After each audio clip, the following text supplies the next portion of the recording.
Buenas noches, bienvenidas y bienvenidos. Debo decirle que en estos días la Suprema Corte de Justicia de México pues ha resuelto, empieza a resolver un caso muy importante de víctimas de la masacre de San Fernando. Estamos hablando de un caso en donde se dio un primer fallo de la Suprema Corte Mexicana en favor de la población migrante víctima de masacres.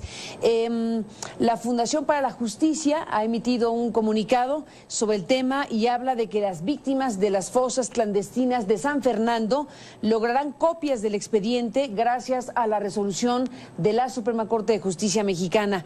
Queda abierta la posibilidad de que se dé para un reconocimiento integral de sus derechos como víctimas. En esta comunicación que emite la Fundación para la Justicia se habla de cómo la Corte conoció el primer caso de migrantes víctimas de la segunda masacre ocurrida en San Fernando, Tamaulipas, en el año 2011. El ministro Pardo Rebolledo presentó un proyecto que otorgó el amparo a 2 familias de migrantes provenientes de El Salvador, en el que se reconoce su derecho de víctimas a obtener copia del expediente de su caso y se hace un reconocimiento parcial de ellas como víctimas. Después de conocer el proyecto, esta fundación consideraba que podría mejorarse, ya que si bien otorga el amparo, era esto un paso muy importante, se requería también que se reconociera como víctimas a estas personas migrantes.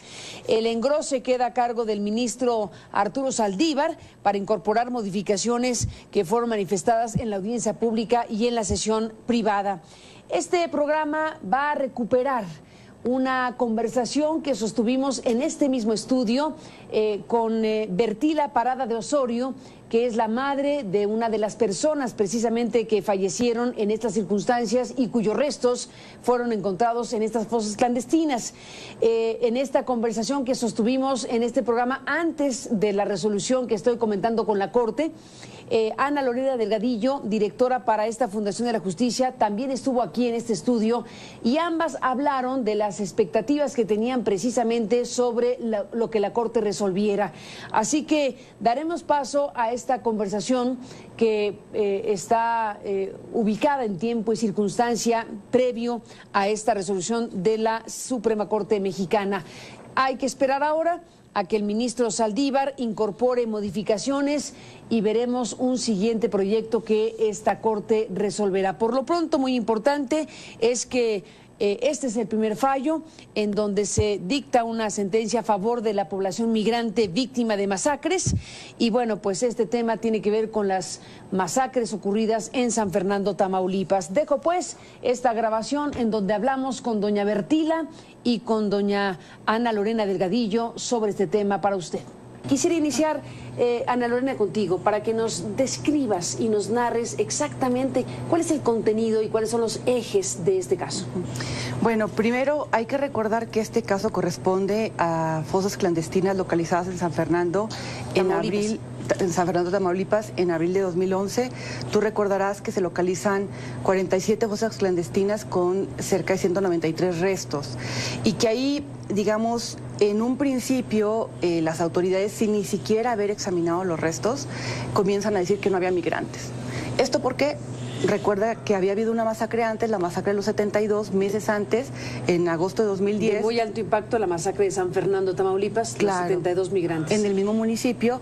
Meses antes de esto. Meses antes. Y como fue tal el impacto internacional, lo que hacen las autoridades es de entrada negar que hubiera población migrante sin que ni siquiera hubieran examinado los restos. No sabían quiénes eran, pero dijeron que no eran migrantes, no hay migrantes. Sin mayor asunto. Para no relacionar con los migrantes de esa fecha de 2011. Claro, y entonces ahí lo que sucedió fue una cosa de la cual no encontramos ninguna explicación ni lógica ni jurídica, que deciden fragmentar el caso y dividir de todos los restos de las fosas. De los 193, fragmentan el caso y fragmentan la investigación. Una parte de los restos se los trae PGR al Distrito Federal, 120 restos, y sobre de ellos declara la competencia para la investigación, y la otra parte de los restos se los queda Tamaulipas. Ahí, como te digo, no hay ninguna explicación de por qué pasó esto, ¿no? Cuéntanos, ¿cuáles son los casos específicos que va a resolver la Corte? Bueno, es el caso de doña Bertila, el caso de Carlos Alberto y el caso de Realigueño. Son dos migrantes que salen de El Salvador tratando de cruzar hacia Estados Unidos y que desafortunadamente pierden la vida, son asesinados en Tamaulipas. Cuando doña Bertila fue a poner la denuncia en la Cancillería de El Salvador, que es la única vía que existe en Centroamérica para ir a denunciar los hechos.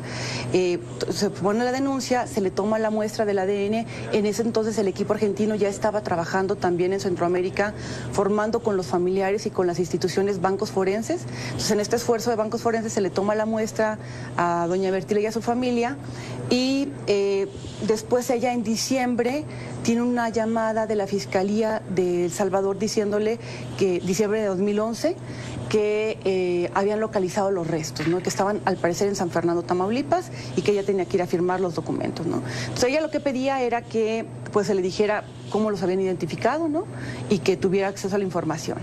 Después de eso no tuvo ninguna información más por parte de los gobiernos, ¿no? Sino que hasta el siguiente año, en febrero de 2012, recibe una llamada de la Cancillería de El Salvador donde le dicen que tiene que presentarse para firmar la autorización para cremar los restos de su hijo que fueron localizados en las fosas clandestinas. Entonces nosotros como Fundación para la Justicia veníamos ya acompañando otros casos de familiares. De hecho teníamos el precedente de casos de familias de Guatemala donde no fueron consultados y cuyos restos fueron cremados.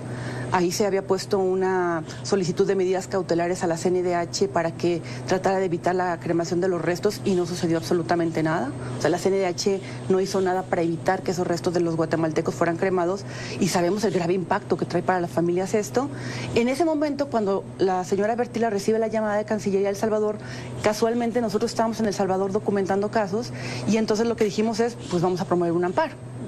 Antes de promover amparo, lo que hicimos fue ir a la PGR, directamente un escrito al ex procurador Murillo Karam, y le dijimos, bueno, la señora recibió una noticia de que encontraron los restos, que los van a cremar, entonces queremos, primero, que se frene la cremación. Segundo, que nos dé toda la información que tenga sobre el caso, que nos diga cómo los identificaron, que le dé la calidad de víctima, que ella pueda tener acceso al expediente, que a nosotros como abogados de ella tener acceso al expediente, y ahí nosotros, la señora Bertila autoriza al equipo argentino de antropología forense como peritos independientes para que hicieran la revisión sobre la identificación. La respuesta de la PGR fue, yo no tengo los restos, yo no ordené en ningún momento la cremación. Caray. No tengo información sobre el caso. Caray, ¿cómo? Y usted no puede ser considerada como víctima porque pues no tiene personalidad jurídica en ninguna de las averiguaciones previas que yo tengo, ¿no? Siendo que la PGR, como te decía al principio, había traído parte de los restos y que además tenía información pues de los demás restos en servicios periciales, ¿no? Pero en ese momento hubo una negativa a todos sus derechos como víctima. El amparo ha sido un amparo larguísimo, se promovió desde mayo, ¿2012? Desde mayo de 2013, ¿no? Y hasta este momento no ha sido resuelto. ¿Los restos dónde se encuentran? Bueno, no cremados. Lo que hicimos en ese momento como la PGR, digamos, el juez da una suspensión provisional para frenar la cremación de los restos. Pero después nos piden que nosotros probemos que el acto existe, o sea, que realmente se dio la orden de cremación, porque las autoridades, cuando les preguntan en el amparo que si es verdad el acto de cremación, las autoridades niegan la cremación. ¿Y qué autoridades? Lo niega Tamaulipas, lo niega la PGR, lo niega Relaciones Exteriores, o sea, todas las autoridades que pusimos como responsables, que son las que pueden tener comunicación con El Salvador, negaron haber dado la orden de cremación. ¿Y El Salvador dijo quién le dijo? El Salvador nunca quiso decir quién le dijo. Entonces nosotros lo que pedíamos era que fueran citadas las autoridades del Salvador al juicio de amparo de acá para que les notificó tal cosa. Y esas pruebas nunca fueron admitidas, ¿no? Dentro del amparo. Entonces, digamos que nos quedamos sin herramientas para poder probar el acto que estábamos reclamando, que era la cremación, y el amparo se sobresee por cuanto hace a la cremación, porque las autoridades niegan que existiera esa orden, ¿no? Pero entonces, ¿por qué sigue el amparo que está en la Corte? Por toda la negativa de derechos que por escrito le dieron a doña Bertila de no considerarla como víctima, de no aceptarle abogados, de no dejarle ver ninguna investigación. Y como nosotros sabíamos que había una investigación en PGR relacionada con fosas clandestinas, fue que decidimos seguir con el amparo. Y conjuntamente con el equipo argentino y los comités empujamos la firma del convenio de la creación de la comisión forense. La comisión forense se forma en agosto de 2013. Es decir, cuando ya teníamos promovido el amparo de doña Bertila para que se lograra que tuviera como perito independiente al equipo argentino para este caso, ¿no? Entonces, como entra la comisión forense, se logra que se firme este convenio que permite que trabajen conjuntamente equipo argentino y peritos de la PGR en identificación de restos de las 3 masacres, 72, fosas clandestinas y Cadereyta. Dentro de la metodología que se hizo fue traer todos los restos que estaban en Tamaulipas y en Nuevo León, restos que habían sido enviados a las fosas comunes por no estar identificados y restos que estaban también aquí en el Distrito Federal en fosas comunes, se traen todos al Servicio Médico Forense del Distrito Federal, donde están siendo todavía analizados parte de esos restos por esta comisión forense. Entonces, a doña Bertila le entregan ya un dictamen de identificación el año pasado, en febrero del año pasado, doña Bertila, ella recibe este dictamen de identificación que fue hecho por el equipo argentino y por servicios periciales. Promovemos otro amparo, ahí logramos la suspensión de la cremación de todos los restos, y como no sabemos cuáles eran, pues lo que ordenó el juez es que no se tocara ninguno, ¿no? Y eso nos ayudó a que pudiera entrar la comisión forense con el equipo argentino a exhumar esos restos, traérselos para acá, para el Distrito Federal, y trabajar en la identificación. Eso se logró no por el amparo, porque el amparo, llevamos 3 años con el amparo, Carmen. Se logró la identificación gracias al trabajo que se hizo en comisión forense para la identificación de los restos. Déjame, Ana Lorena, regresar después de la pausa con doña Bertila, solo para irnos con el dato. Se identificó la identidad, se identificó a Carlos Alberto y se hicieron otras identificaciones. La comisión forense sigue trabajando ¿O todavía? solamente la de él? Sigue trabajando todavía, siguen identificando restos, digamos, es un trabajo continuo, todavía quedan casos por resolver, ¿no? Y bueno, lo que esperaríamos más bien es que se amplíe esta comisión, que no solamente sea para 3 masacres. Tenemos toda la ruta migrante, tenemos muchas familias que no han tenido respuesta. Déjame, Ana Lorena, regresar y volvemos, doña Bertila, con usted, si me lo permite, en un momento más.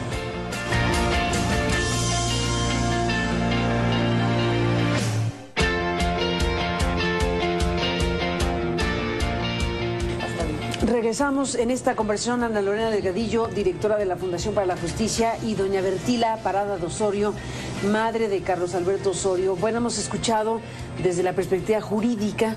¿Cuál es la historia de él?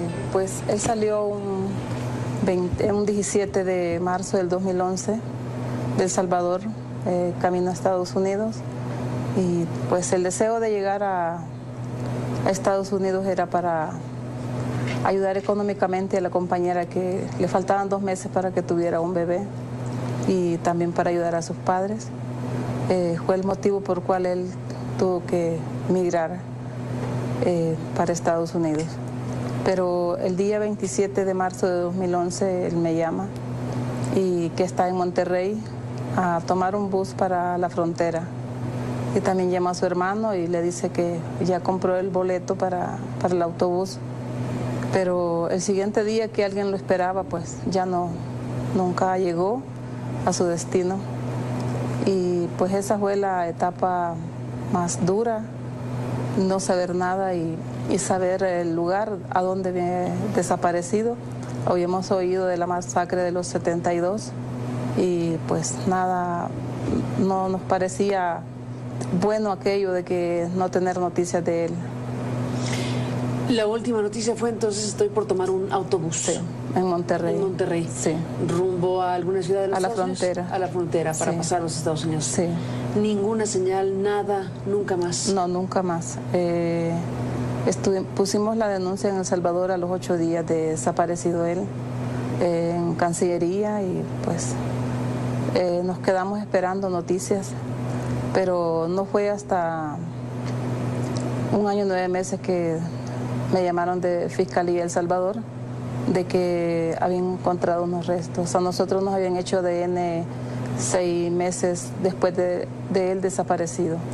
Al año 9 meses me llaman de que han encontrado unos restos y que son del mismo tipo de los ADN que nosotros habíamos dado.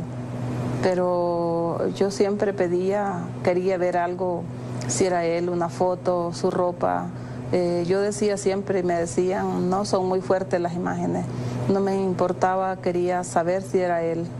Y pues nunca tuve una evidencia de nada.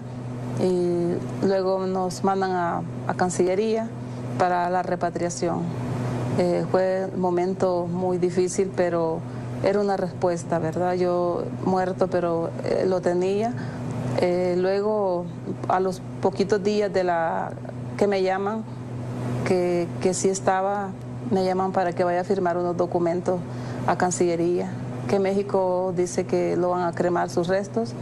Y bueno, eso fue otro golpe fuerte para mí. Nuestra costumbre es enterrar los cuerpos de nuestros familiares y para mí cremarlo, decimos nosotros en El Salvador, quemarlo era cruel, aún estando muerto él no merecía y ni él ni ninguno merece sin el consentimiento de su familia ser cremado y bueno, yo me negué y fue cuando la fundación puso el amparo para la no cremación. ¿Se negó por la cremación y por no tener la certeza de que era él? Sí, que era él. Pues había oído de otros casos donde las cenizas no eran de personas, sino de otra cosa. Y me aterraba de pensar que nunca iba a saber lo que era, quién era de verdad lo que yo tenía ahí. Y puesto el amparo, llaman nuevamente para El Salvador que quién había dicho que iban a cremar los restos de mi hijo, si nunca habían hablado que tenían el cuerpo de mi hijo, que no lo tenían de ninguna manera. Eso, la Cancillería de El Salvador. Sí, que de México le habían dado ese reporte. ¿Y de dónde sacó la Cancillería lo que sacó? ¿Tiene usted idea? Pues de México le mandaron oficio. Y ¿Usted vio el oficio? No, nunca nos enseñan. Pero la nosotros. Cancillería le dijo, tengo un oficio de México donde me dicen que están los restos de su hijo y que los van a cremar. Eso lo dijo la Cancillería a usted. Sí. A la hora de que usted presente el amparo, México dice, nosotros nunca avisamos a Salvador Narro. Sí. Qué cosa tremenda. Por lo tanto, dijo, imposible que lo querramos cremar, no lo tenemos. Fue la parte donde yo siento y pienso que fue la segunda vez que mi hijo desapareció. Porque totalmente de tenerlo en que sea muerto, no teníamos nada. Estábamos comenzando de a cero. Y fue el momento donde mi salud colapsó totalmente y tuve que estar en tratamiento semanal con psiquiatra y psicóloga y fue los momentos más de la pérdida de él, fueron las dos partes, al principio y esa segunda parte, ¿verdad? Donde ellos dijeron no lo tenemos, pero luego aparece otra vez. Empezamos la lucha y es la Fundación para la Justicia quien se tomó ese cargo de llevar esa lucha, esa batalla para poderlo repatriar. Finalmente, ¿la identificación viene en abril de 2011? No, la identificación fue el año pasado. Perdón, el año pasado. Sí, en febrero del año pasado. Esto ocurre en 2011, el suceso ocurre en 2011 en abril y pasa todo este tiempo y es hasta febrero de 2015 que finalmente se da una identificación gracias a la intervención de los expertos argentinos. Y bueno, usted tiene ahora la certeza de que esos restos son de su hijo y finalmente esa es una parte que le da a usted una certidumbre, una historia terrible, pero tiene esa certeza finalmente científica de que corresponden esos restos a su hijo. Volvemos en un instante más.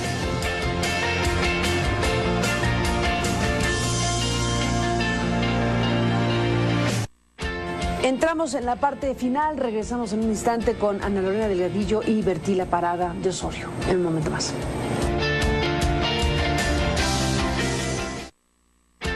Entramos en la parte final. Bertila, en su experiencia, ¿qué le diría al Estado mexicano? ¿En dónde debería el Estado mexicano poner más énfasis cuando hay casos como el suyo?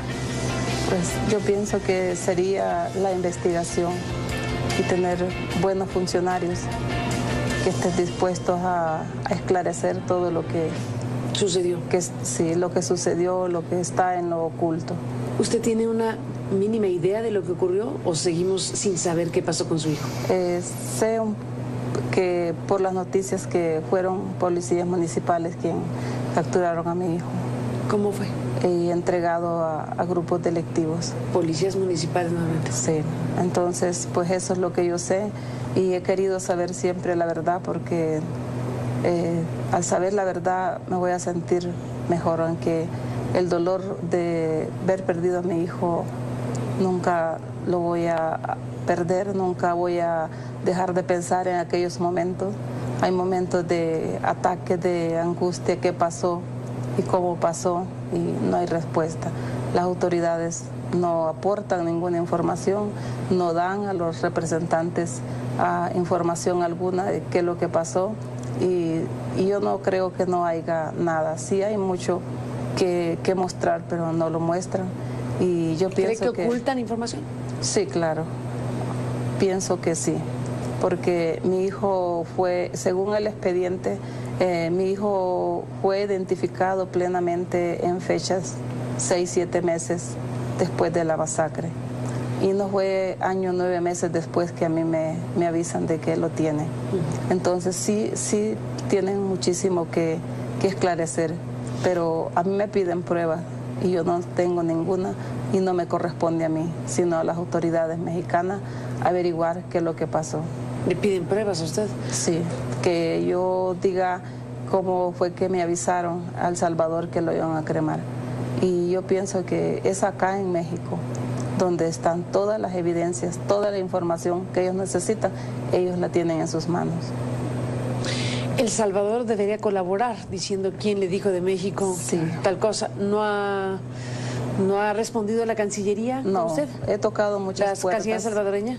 He tocado lo que es derechos humanos, Cancillería y Fiscalía y me dicen que el caso se dio aquí y por lo tanto es aquí donde está toda la información. Sí, el caso está en México, pero se le notificó a la Cancillería salvadoreña según le consta a usted. ¿A usted le llamaron por teléfono? Sí, me llamaron por teléfono. ¿Recuerda quién le llamó? Sí, conozco, recuerdo la persona, pero no el nombre. ¿Recuerda que hubo una persona, le dijo que era de la Cancillería? De Fiscalía. De Fiscalía. ¿Cómo fue que le dijeron? Llamamos que me presentara. Sí, le dijeron, llamamos de Asuntos Internacionales. Y estando ahí, pues tenían una página muy pequeña con unas pocas letras. Y eso era todo lo que ellos mostraron que tenían.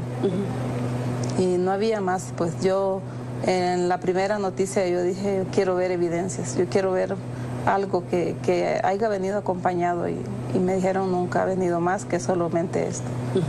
Entonces, y siempre se me ha negado, lo que es en El Salvador, pues he buscado, he hablado y he pedido y siempre dicen que aquí es donde está la verdad.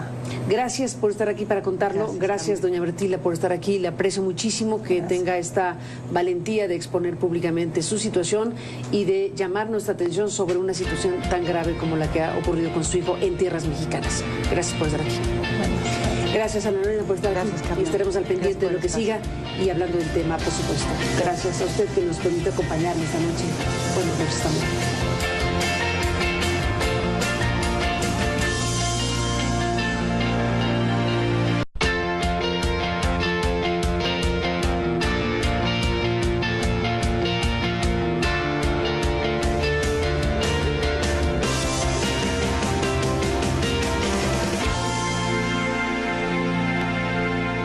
Buenas noches, bienvenidas y bienvenidos. Debo decirle que en estos días la Suprema Corte de Justicia de México pues ha resuelto, empieza a resolver un caso muy importante de víctimas de la masacre de San Fernando. Estamos hablando de un caso en donde se dio un primer fallo de la Suprema Corte mexicana en favor de la población migrante víctima de masacres, que otorgó el amparo a 2 familias de migrantes provenientes de El Salvador, en el que se reconoce su derecho de víctimas a obtener copia del expediente de su caso y se hace un reconocimiento parcial de ellas como víctimas. Después de conocer el proyecto, esta fundación consideraba que podría mejorarse, ya que si bien otorga el amparo, era esto un paso muy importante, se requería también que se reconociera como víctimas a estas personas migrantes. El engrose queda a cargo del ministro Arturo Saldívar para incorporar modificaciones que fueron manifestadas en la audiencia pública y en la sesión privada. La Fundación para la Justicia ha emitido un comunicado sobre el tema y habla de que las víctimas de las fosas clandestinas de San Fernando lograrán copias del expediente gracias a la resolución de la Suprema Corte de Justicia mexicana. Queda abierta la posibilidad de que se dé para un reconocimiento integral de sus derechos como víctimas. En esta comunicación que emite la Fundación para la Justicia se habla de cómo la Corte conoció el primer caso de migrantes víctimas de la segunda masacre ocurrida en San Fernando, Tamaulipas, en el año 2011. El ministro Pardo Rebolledo presentó un proyecto. Este programa va a recuperar una conversación que sostuvimos en este mismo estudio con Bertila Parada de Osorio, que es la madre de una de las personas precisamente que fallecieron en estas circunstancias y cuyos restos fueron encontrados en estas fosas clandestinas.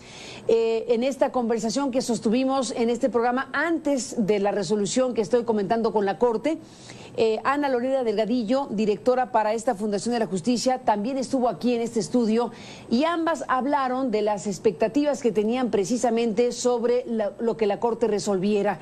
Así que daremos paso a esta conversación que está ubicada en tiempo y circunstancia previo a esta resolución de la Suprema Corte Mexicana.